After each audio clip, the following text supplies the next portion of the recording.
warahmatullahi wabarakatuh. Perkenalkan, nama saya Abdas Ruger Danwarta Sarumaha, biasa dipanggil Abdas, dengan NIM 2510 1250 034 tepat.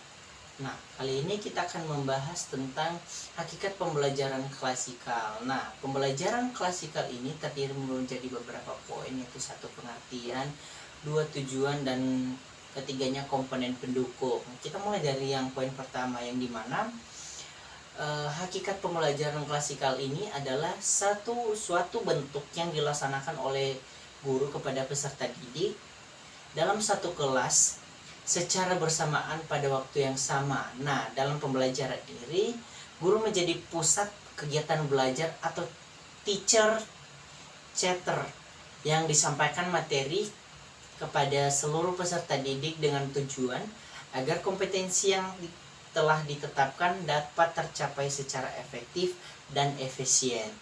Poin keduanya yaitu tujuan pembelajaran klasikal. Nah, tujuan pembelajaran klasikal ini terbagi beberapa poin, yaitu satu itu menyampaikan materi secara aktif. Nah, menyampaikan materi secara aktif ini guru dapat melaksanakan materi kepada keseluruhan peserta didik dengan waktu yang sama sehingga proses pembelajaran menjadi lebih efisien. Yang kedua itu mencapai kompetensi pembelajaran. Nah, mencapai kompetensi pembelajaran ini membantu peserta didik mencapai tujuan pembelajaran yang telah ditentukan oleh kurikulum. Dan yang ketiga itu menanamkan pengetahuan dasar. Nah, menanamkan pengetahuan dasar ini yaitu memberikan pemahaman konsep, prinsip, fakta, dan teori sebagai dasar untuk pembelajaran selanjutnya. Dan yang berikutnya itu mengembangkan kemampuan berpikir. Nah, mengembangkan kemampuan berpikir ini adalah melalui penjelasan, tanya jawab, dan latihan. Terus yang berikutnya itu membentuk sikap dan karakter. Nah, membentuk sikap dan karakter ini adalah pembelajaran yang klasikal dapat digunakan untuk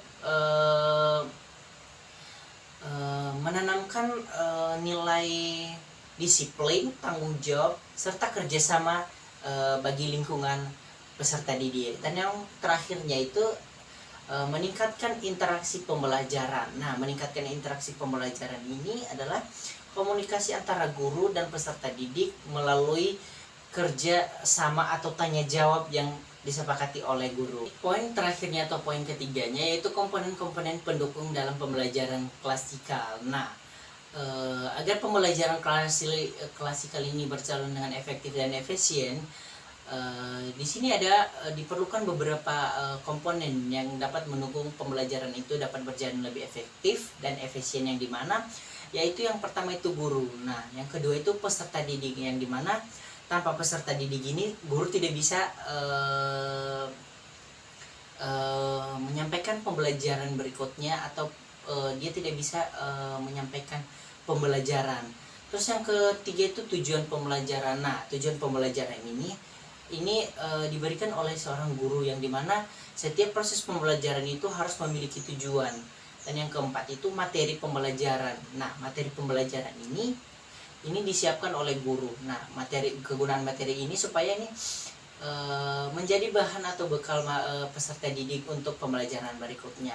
Dan yang kelima itu metode pembelajaran. Nah, metode pembelajaran ini supaya bisa itu berupa video, animasi, poster, dan lain sebagainya. Terus yang keenam itu ada metode pembelajaran. Nah, metode pembelajaran ini bisa berupa cara guru untuk menyampaikan pembelajaran. Dan yang ketujuh itu sarana dan prasarana. Nah, sarana dan prasarana ini bisa itu melalui ruang kelas, menyediakan ruang kelas yang bagus, kursi yang bagus, metode pembelajaran juga yang bagus, dan serta intinya fasilitas yang ada di dalam kelas. Dan yang poin terakhirnya itu evaluasi pembelajaran. Nah, evaluasi pembelajaran ini yang dimana guru harus memberikan evaluasi pembelajaran supaya pembelajaran itu tidak hanya belajar sebatas hanya di sekolah saja, melainkan harus memiliki evaluasi supaya peserta didik dapat mengulangnya baik itu di rumah maupun dalam pembelajaran berikutnya. Baik, dari pembahasan yang telah saya sampaikan di sini kita dapat menyimpulkan bahwa pembelajaran klasikal ini adalah proses pembelajaran yang dilaksanakan oleh seorang guru kepada peserta didik dalam satu kelas secara bersamaan. Nah, tujuan utamanya adalah menyampaikan materi secara efektif, mencapai kompetensi pembelajaran, serta mengembangkan pengetahuan, keterampilan, dan sikap peserta didik. Nah, keberhasilan implementasi pembelajaran klasikal ini didukung oleh sebagai komponen-komponen, yaitu guru, peserta didik, tujuan pembelajaran, materi, metode, media, sarana prasarana, dan yang terakhir evaluasi pembelajaran. Nah, dengan pengelolaan kelas yang baik, pembelajaran klasikal dapat berlangsung secara efektif, interaktif, dan bermakna.